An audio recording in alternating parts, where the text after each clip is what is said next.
নমস্কার, আমি পার্থরাজ মিশ্র, শিক্ষক অমরশ্রী রঘুনাথ হাই স্কুল।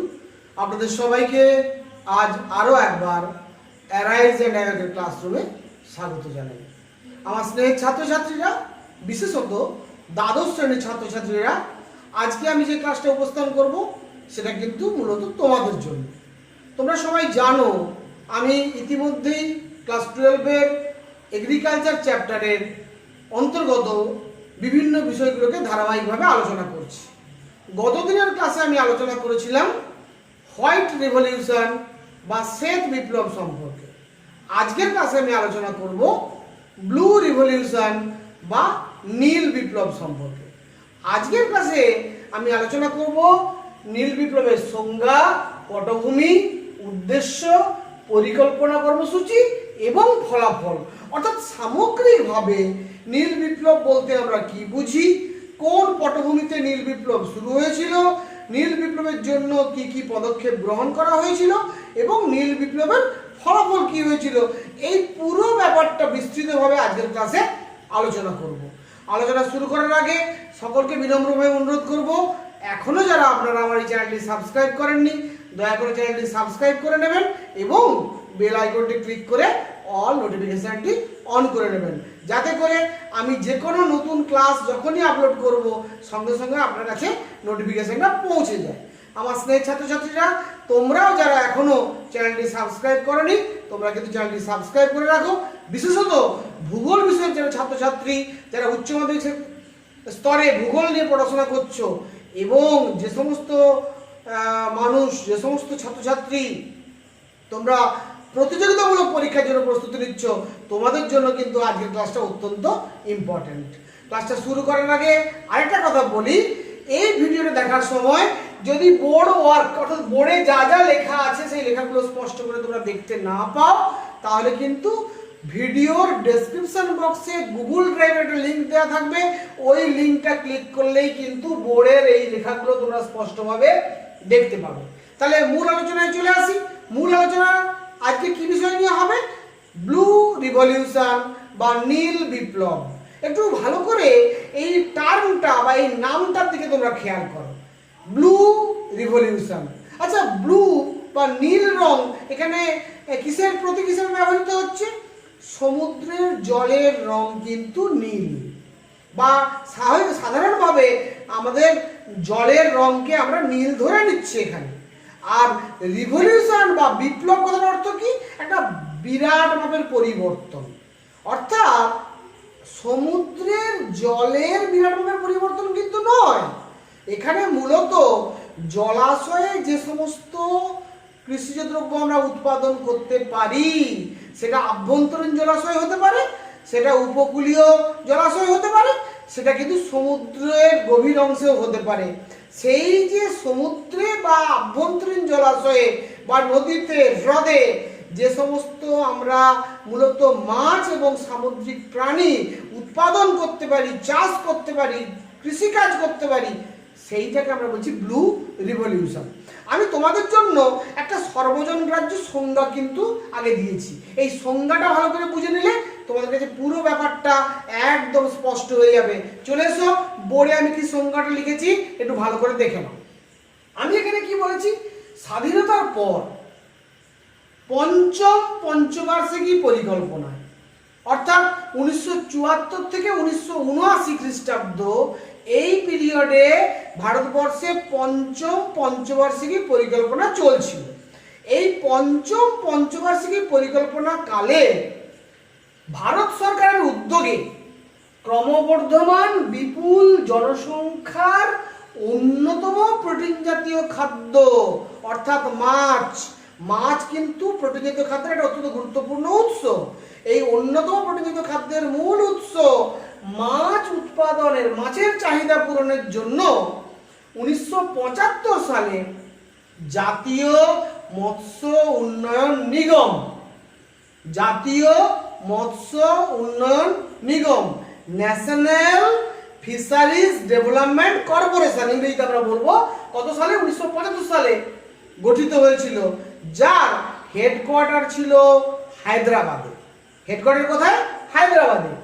সেই জাতীয় মৎস্য উন্নয়ন নিগম স্থাপন করে নীল বিপ্লবের জনক ডক্টর অরূপ কৃষ্ণান, এই নামটা কিন্তু মনে রাখবে, ডক্টর অরূপ কৃষ্ণানের নেতৃত্বে ভারতবর্ষের অভ্যন্তরে অন্তর্দেশীয় ও সামুদ্রিক মাছ ও সামুদ্রিক প্রাণী উৎপাদনের বিভিন্ন পরিকল্পনা গ্রহণ করা হয়েছিল।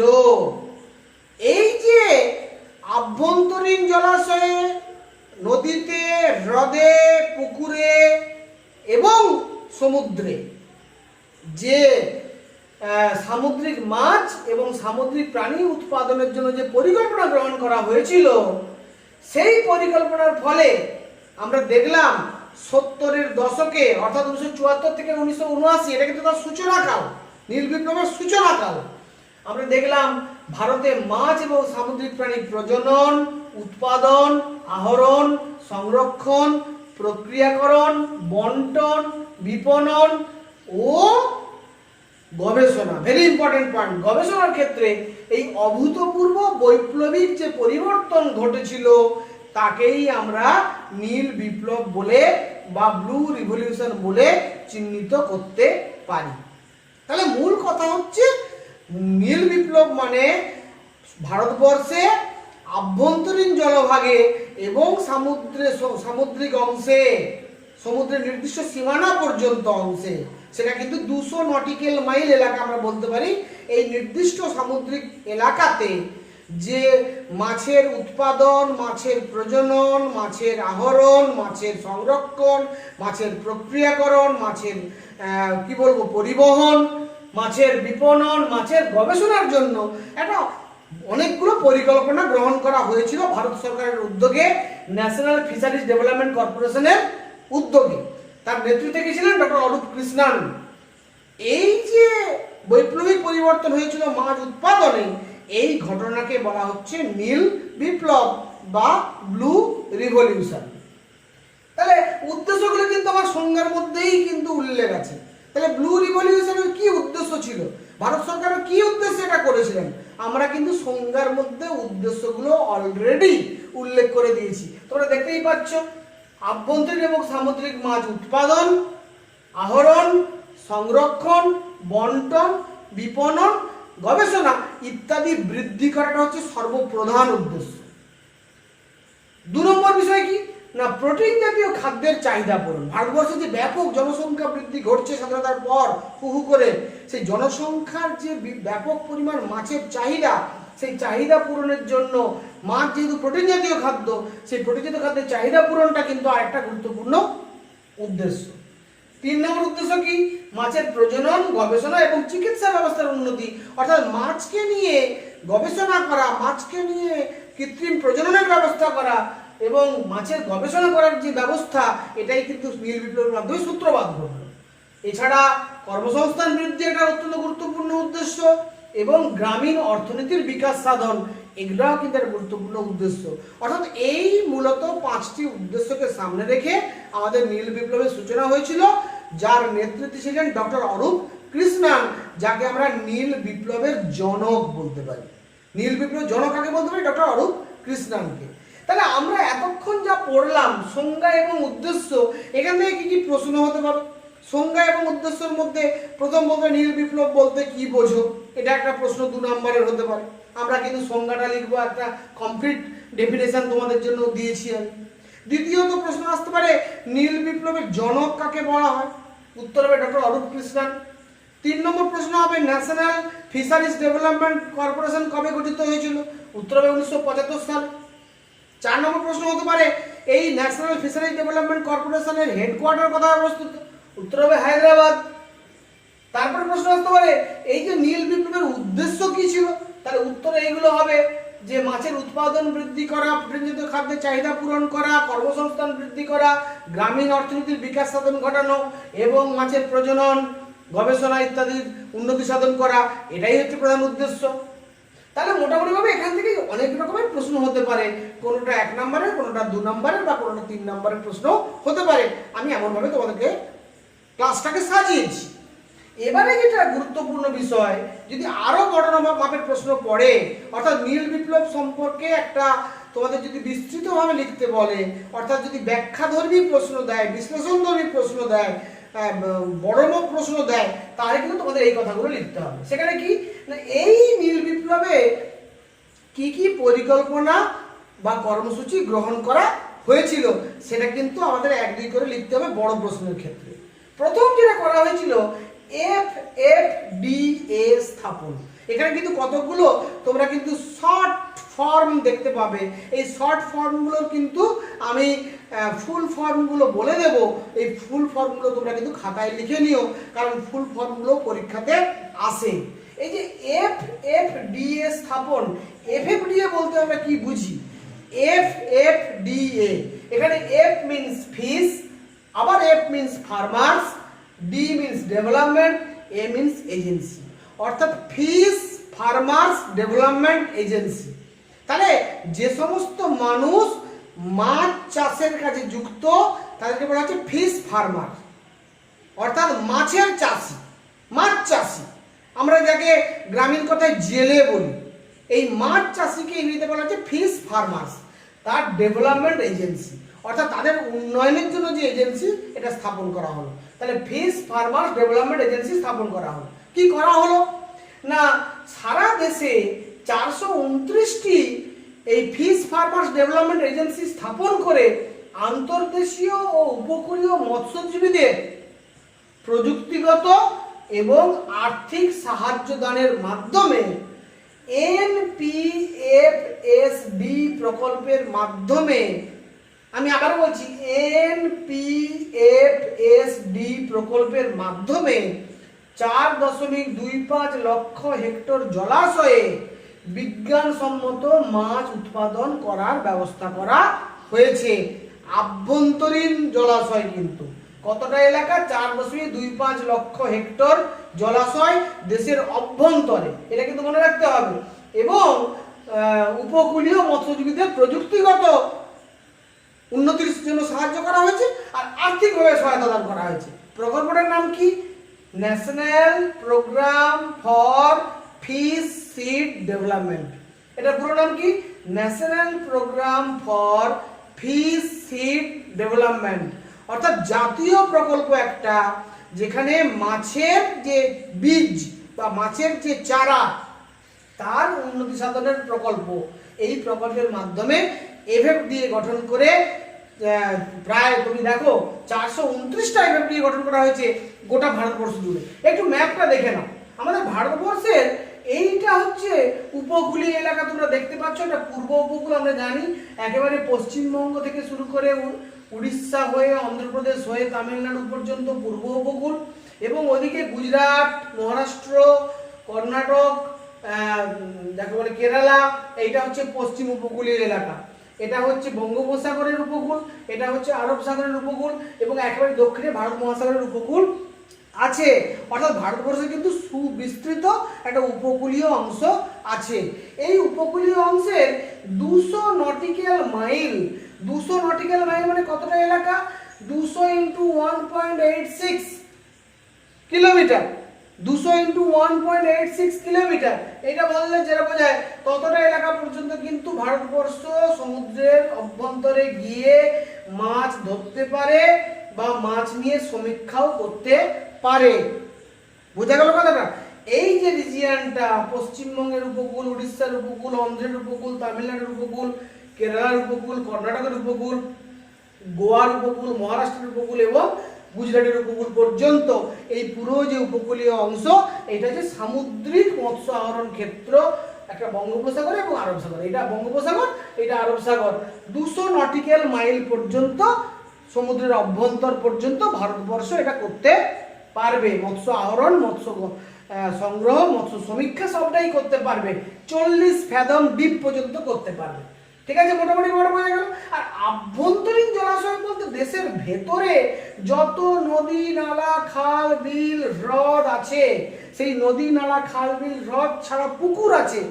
মানুষ যে পুকুর কাটে, সেই পুকুরগুলোতে যে মাছ চাষ করা হয়, নদীগুলোতে যে মাছ চাষ করা হয় বা সংগ্রহ করা হয়, সেইটাকে বলছে আভ্যন্তরীণ জলভাগ।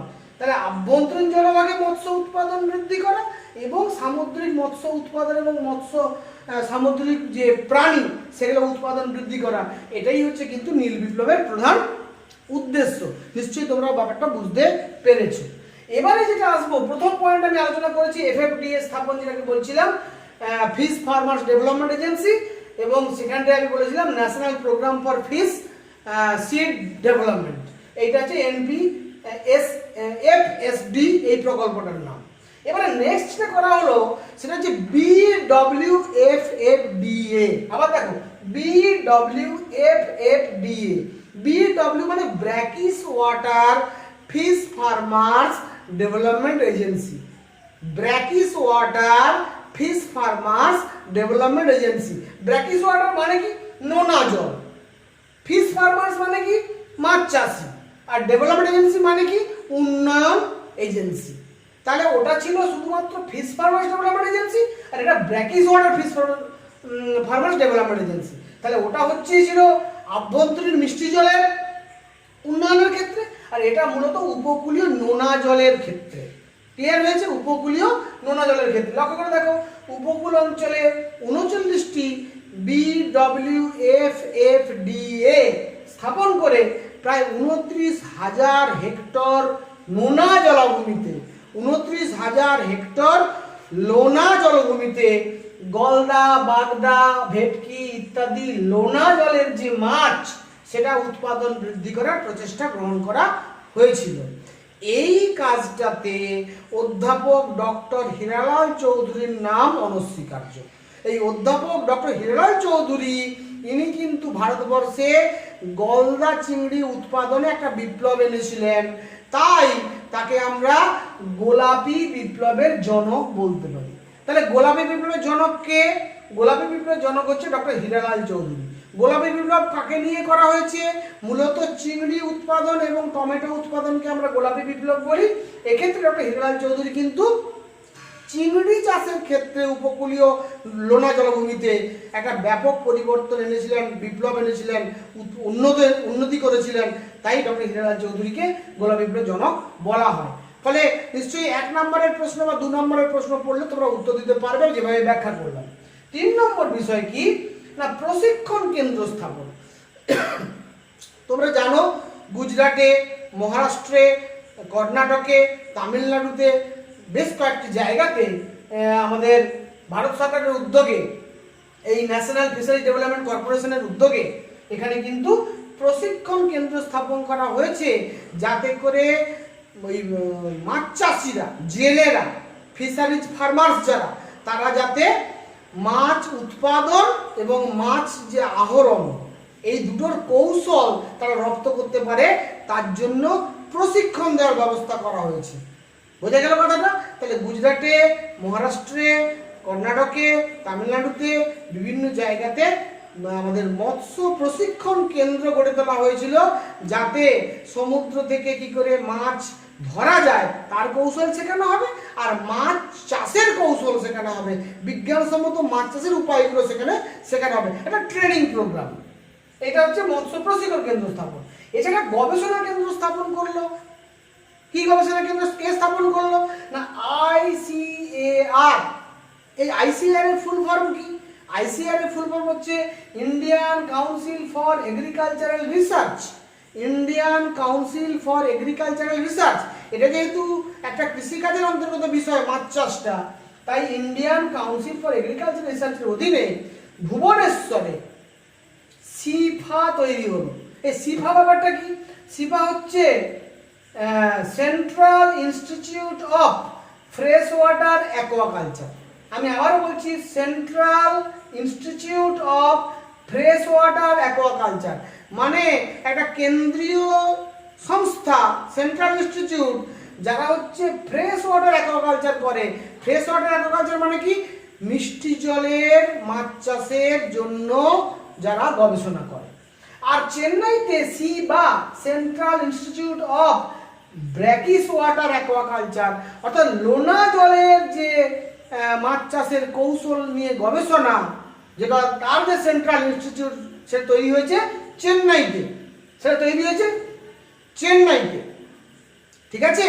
তাহলে সিফা তৈরি হলো ভুবনেশ্বরে, আর সি বা তৈরি হলো চেন্নাইতে, এবং পশ্চিমবঙ্গের ব্যারাকপুরে সিফ্রি তৈরি হলো। সিফ্রি কি? সিফ্রি হচ্ছে central institute of fisheries research institute. Central যাকে বলে central inland fisheries research institute. আমি একটু ভুল বলে ফেলেছি, আমি সিফ্রির ফুল ফর্মটা একটু ভুল বলে ফেলেছি, আমি কারেকশন করে নিচ্ছি, সবাই মন দিয়ে খেয়াল করবে। Central inland fisheries research institute, এটা হচ্ছে পশ্চিমবঙ্গের ব্যারাকপুরে স্থাপিত হলো। এই যে গবেষণা কেন্দ্রগুলো ভুবনেশ্বরে, চেন্নাইতে এবং ব্যারাকপুরে সহ 8টি জায়গাতে গবেষণা কেন্দ্র স্থাপিত হলো ইন্ডিয়ান কাউন্সিল ফর এগ্রিকালচার রিসার্চের অধীনে। এই গবেষণা কেন্দ্রের মাধ্যমে কিভাবে আরো উন্নত ভাবে মাছ চাষ করা যায় এবং মাছ ধরার কৌশল কিভাবে আমরা ব্যবহার করে আরো ভালোভাবে মাছ ধরে আনতে পারি সেটা নিয়ে গবেষণা করার ব্যবস্থা করা হলো। এছাড়া অনেকগুলো মৎস্য বন্দর স্থাপিত হলো। ইন্টারেস্টিংলি খেয়াল করে দেখো, মুম্বাই, কোচি, চেন্নাই, বিশাখাপত্তনম, গোপালপুর, রায়চক, এই 6টা কিন্তু প্রধান মৎস্য বন্দর। এছাড়াও 58টা অপ্রধান মৎস্য বন্দর এবং তার বাইরে 189টা মৎস্য অবতরণ কেন্দ্র নির্মাণ করা হয়েছে শুধুমাত্র এই উপকূলীয় অঞ্চলে মাছ ধরার জন্য। আমরা জানি মহারাষ্ট্রের রাজধানী মুম্বাই, মুম্বাই শহর আমরা সবাই জানি, এখানে মুম্বাই আছে। মুম্বাইয়ের পর এখানে আছে কোচি শহর, আমরা জানি কোচিন যেটাকে বলি আমরা, এই কোচিন শহর। তারপরে আছে আমাদের তামিলনাড়ুর চেন্নাই, তামিলনাড়ুর রাজধানী, অন্ধ্রপ্রদেশের বিশাখাপত্তনম এবং উড়িষ্যার গোপালপুর। এইখানে কিন্তু 6টা বৃহদায়তন মৎস্য বন্দর স্থাপিত হলো। এছাড়া 58টা আরো অপ্রধান মৎস্য বন্দর হলো এবং 189টা মৎস্য অবতরণ কেন্দ্র স্থাপিত হলো গোটা উপকূল রেখা জুড়ে। ঠিক আছে, এই যে মৎস্য বন্দর স্থাপিত হলো এটাও কিন্তু এই একটা গুরুত্বপূর্ণ পরিকল্পনা কর্মসূচি। এছাড়া হিমাগার স্থাপন, শুধু তো মাছ ধরলে হবে না, মাছটা পচনশীল বস্তু, ফলে মাছকে কিন্তু যদি আমরা সমুদ্র থেকে আহরণ করার পরে তাকে যদি আমরা সংরক্ষণ করতে না পারি তাহলে কিন্তু একসঙ্গে যদি বিক্রি করা না হয় প্রচুর সম্পদ নষ্ট হবে। তাই বাজারের চাহিদা অনুসারে যতটুকু বাজারে দরকার সেটা পাঠানো হলো, বাকিরা কিন্তু হিমাগারে স্থাপন করা হলো যাতে করে মাছটা সংরক্ষণ করা যায়। এছাড়াও ফিশারিজ সার্ভে অফ ইন্ডিয়া, যার হেডকোয়ার্টার মুম্বাইতে, অর্থাৎ ফিশারি সার্ভে অফ ইন্ডিয়া মৎস্য নিয়ে সমীক্ষা করা, যেটা আমি বলছিলাম 200 নটিক্যাল মাইল এলাকা পর্যন্ত 40 ফ্যাথম গভীরতা পর্যন্ত ভারত সরকার এখানে কিন্তু মৎস্য নিয়ে সমীক্ষা করতে পারে। এই মৎস্য সমীক্ষা কেন্দ্রের নাম হচ্ছে ফিশারি সার্ভে অফ ইন্ডিয়া, যার হেডকোয়ার্টার মুম্বাইতে অবস্থিত, সেটা স্থাপন করা হলো। এছাড়া হ্যাচারি তৈরি করা হলো, অর্থাৎ মাছের যে চারা, সেই চারা উৎপাদন করার জন্য 900টা হ্যাচারি তৈরি করা হলো। এবং 2004 সালে ভারত সরকার নতুন মৎস্য আহরণ নীতি ঘোষণা করলেন। 2004 সালে ভারত সরকার নতুন মৎস্য আহরণ নীতি ঘোষণা করলেন যাতে করে মৎস্যজীবীদের অনেক সহজে তারা মৎস্য মাছ সমুদ্র থেকে আহরণ করতে পারে, সেই মৎস্যকে বিদেশে রপ্তানি করা সম্ভব হয়, যাতে করে ওই সমস্ত মাছের উপরে নির্ভরশীল যে সমস্ত পরিবার তাদের জীবন জীবিকা সহ সামগ্রিক জীবনের মানোন্নয়ন ঘটে, তার জন্য ব্যবস্থা গ্রহণ করার যে নীতি সেটাকে বলা হচ্ছে মৎস্য আহরণ নীতি। 2004 সালে ভারত সরকার ঘোষণা করেছিল। এই কতগুলো প্রকল্প বা পরিকল্পনা বা কর্মসূচির মাধ্যমে এগুলো কিন্তু হয়েছে। এরপরে ইম্পর্টেন্ট কতগুলো ফ্যাক্টস আমরা একটু জেনে নেব। এই নীল বিপ্লব বা ব্লু রিভলিউশন সম্পর্কে কতগুলো গুরুত্বপূর্ণ কথা। ভারতে উৎপাদিত মাছের 62% কিন্তু আভ্যন্তরীণ এবং 38% কিন্তু সামুদ্রিক, অর্থাৎ মোট যদি 100% মাছ উৎপাদন হয় তার 62% আসে অভ্যন্তর ভাগ থেকে, 38% আসে সামুদ্রিক অংশ থেকে। 62% ম্যাক্সিমামটা কিন্তু আভ্যন্তরীণ জলভাগ থেকে আসে এবং 38% আসে সামুদ্রিক জলভাগ থেকে। এটা একটা গুরুত্বপূর্ণ তথ্য।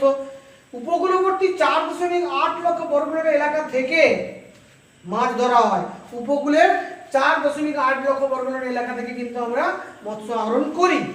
এছাড়া 29,000 কিলোমিটার নদী, 75 লক্ষ হেক্টর পুকুর, 17 লক্ষ হেক্টর হ্রদ, 100 লক্ষ হেক্টর বদ্ধ জলাশয় থেকে আমরা মাছ সংগ্রহ করি। অর্থাৎ আভ্যন্তরীণ ভাগে কিন্তু 29,000 কিলোমিটার দীর্ঘ নদী, সেই নদীতে মাছ চাষ করছি। এছাড়া আমরা দেখতে পাচ্ছি 75 লক্ষ হেক্টর পুকুর, 17 লক্ষ হেক্টর হ্রদ এবং 100 লক্ষ হেক্টর বদ্ধ জলাশয় থেকে কিন্তু আমরা আভ্যন্তরীণ মৎস্য উৎপাদন এবং আহরণ করতে পারি। এই কতগুলো তথ্য কিন্তু ভেরি ইম্পর্টেন্ট।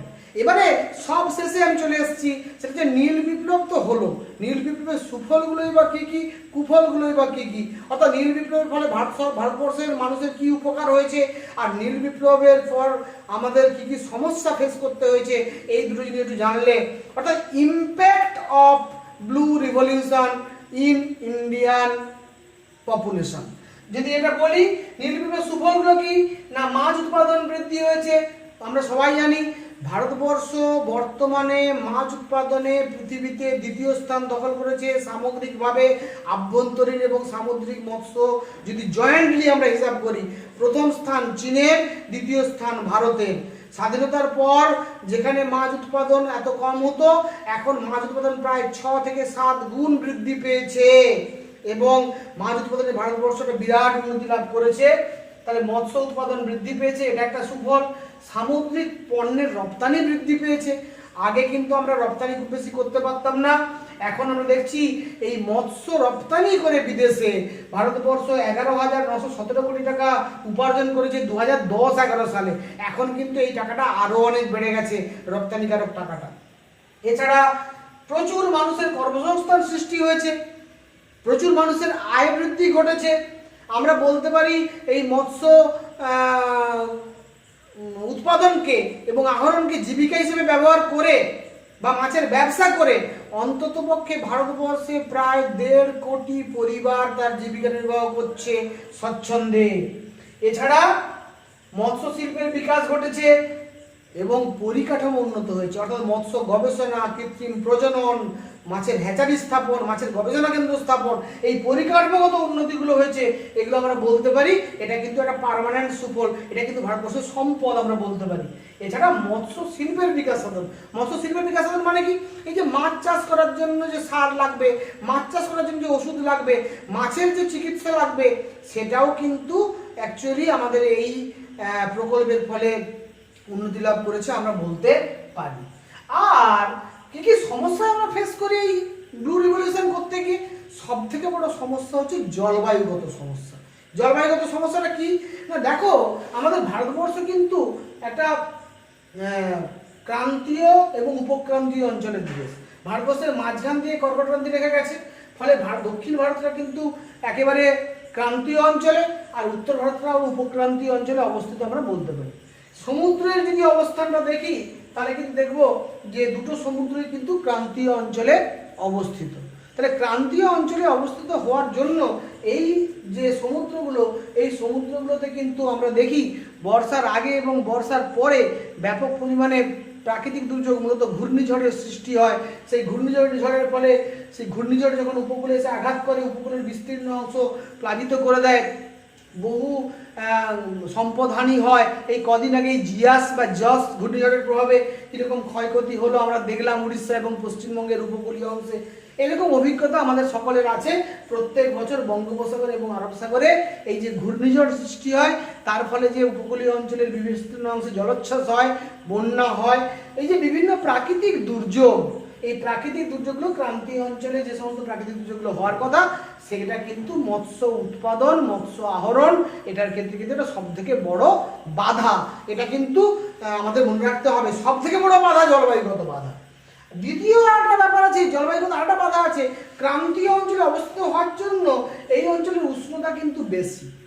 ওই উষ্ণতা বেশি হওয়ার জন্য আমরা কিন্তু মৎস্য আহরণ করে যদি সংরক্ষণ ব্যবস্থাকে স্ট্রংলি গড়ে তুলতে না পারি, তাহলে কিন্তু প্রচুর মাছ পচে নষ্ট হয়ে যায়। সেই যাতে পচে নষ্ট না হয়, বাজারে যাতে সুষমভাবে বন্টন করা সম্ভব হয়, মাছে যাতে হিমাগারে রেখে সংরক্ষণ করা সম্ভব হয়, তার কিন্তু একটা পরিকাঠামো গড়ে তোলাটা কিন্তু যথেষ্ট ব্যয়বহুল এবং কষ্টসাধ্য। এই যে ক্রান্তীয় অঞ্চলে অবস্থিত, উষ্ণতা বেশি, মাছ দ্রুত পচনশীল বস্তু, তাই এটা কিন্তু আরেকটা সমস্যা পচনশীল বস্তু হিসাবে। যদি আমরা পরিবহন ব্যবস্থার উন্নতি না ঘটাতে পারি, যদি আমরা সংরক্ষণ ব্যবস্থার উন্নতি না ঘটাতে পারি, যদি আমরা সঠিক সময় বাজারে মাছটাকে নিয়ে আসতে পারি, তাহলে কিন্তু মাছের চাহিদা এবং মাছের দাম কিন্তু সঠিকভাবে পাওয়া যাবে না। এটা কিন্তু একটা বিরাট সমস্যা। এছাড়া জল দূষণের সমস্যা আছে, আমি একটু আগে বলছিলাম আভ্যন্তরীণ জলাশয়ে জল দূষণ, সামুদ্রিক দূষণ। এই জল দূষণের ফলে কিন্তু মাছের যে বৃদ্ধি এটা কিন্তু ব্যাহত হয় এবং মাছের মধ্যেও কিন্তু বিষক্রিয়া লক্ষ্য করা যায়, বহু মাছ কিন্তু মরে যায়। এটাও কিন্তু একটা জল দূষণগত সমস্যা, মৎস্য উৎপাদনের ক্ষেত্রে বড় প্রবলেম। নেক্সট হচ্ছে ব্যয়বহুলতা। এই মাছ উৎপাদন এবং আহরণের ক্ষেত্রে যে প্রযুক্তিটা কাজে লাগে, যে নৌকা লাগে, ট্রলার লাগে, জাহাজ লাগে, সেটা কিন্তু সাধারণ গরিব জেলেদের পক্ষে অ্যাভেল করা সম্ভব নয়। সরকার যে এই ব্যয়বহুল যে বিষয়টা সেটা যদি দায়িত্ব গ্রহণ করেন তবেই সেটা সম্ভব। কিন্তু সরকার এখনো পর্যন্ত সমস্ত জেলেদেরকে বা সমস্ত মাছ চাষিদেরকে কিন্তু এইভাবে সহযোগিতা করে উঠতে পারেননি। তার ফলে কিন্তু এই ব্যয়বহুলতার কারণে কিন্তু আমরা নীল বিপ্লবটা আরও ভালোভাবে করে উঠতে পারিনি, এটা একটা প্রবলেম। এছাড়া সঠিক তথ্যের অভাব, আবহাওয়ার বিভিন্ন সমস্যা, আবহাওয়াগত তথ্য সহ কোথায় মাছ পাওয়া যাবে বেশি করে, মাছের ঝাঁক কোথায় আছে, সমুদ্রের কোন অংশে আছে, রেডার দিয়ে মাছের ঝাঁক পর্যবেক্ষণ করা, এই যে আধুনিক প্রযুক্তিকে ব্যবহার করার জন্য যে সঠিক তথ্য, সেই তথ্য কিন্তু সব জেলেরা সমানভাবে পান না। আর জেলেদের মধ্যে বা মৎস্য চাষিদের মধ্যে শিক্ষার যথেষ্ট অভাব আছে এবং পর্যাপ্ত পরিকাঠামো এখন গড়ে তোলা সম্ভব হয়নি। এগুলো কিন্তু নীল বিপ্লবের ক্ষেত্রে বাধা স্বরূপ আমরা বলতে পারি বা সমস্যা স্বরূপ আমরা বলতে পারি। আমার স্নেহের ছাত্রছাত্রীরা, আমি কিন্তু তোমাদেরকে আজকে যে ক্লাসটা উপস্থাপন করলাম, এই ক্লাসটা কিন্তু একেবারে বিসিএস স্ট্যান্ডার্ডের একটা ক্লাস। অর্থাৎ WBCS পরীক্ষাতে যদি নীল বিপ্লব নিয়ে বিস্তৃত প্রশ্ন আসে, এখান থেকে কিন্তু তোমরা বিস্তৃতভাবে লিখতে পারবে। কিন্তু উচ্চ মাধ্যমিকের ছাত্রছাত্রীরা যদি পরীক্ষায় প্রশ্ন আসে, সেখানে অত বড় প্রশ্ন জেনারেলি আসে না। সেখানে কিন্তু নীল বিপ্লব বলতে কি বোঝো, নীল বিপ্লবের উদ্দেশ্য কি, নীল বিপ্লবের সংজ্ঞা দাও বা নীল বিপ্লবের সুফল কুফলগুলি আলোচনা করো, এই ধরনের প্রশ্নগুলোই বেশি আসে। আমি কিন্তু সকলের কথা মাথায় রেখে একটু বিস্তৃতভাবে এটা কিন্তু এক্সপ্লেনেশন করে কিন্তু ক্লাসটা করলাম সকলের সুবিধার্থে। তোমরা পুরো ভিডিওটা মন দিয়ে দেখবে এটা আশা করব এবং ভিডিওটা ভালো লাগলে নিশ্চয়ই লাইক করবে, বন্ধুদের মধ্যে শেয়ার করবে, চ্যানেলটা যদি সাবস্ক্রাইব না করে থাকো সাবস্ক্রাইব করবে। এই আশা রেখে সবাইকে যথাযোগ্য স্থানে আরেকবার সম্মান শ্রদ্ধা জানিয়ে, আমার স্নেহের ছাত্রদের আরেকবার আমার আন্তরিক ভালোবাসা জানিয়ে আজকের ক্লাস এখানে শেষ করছি। Thank you very much.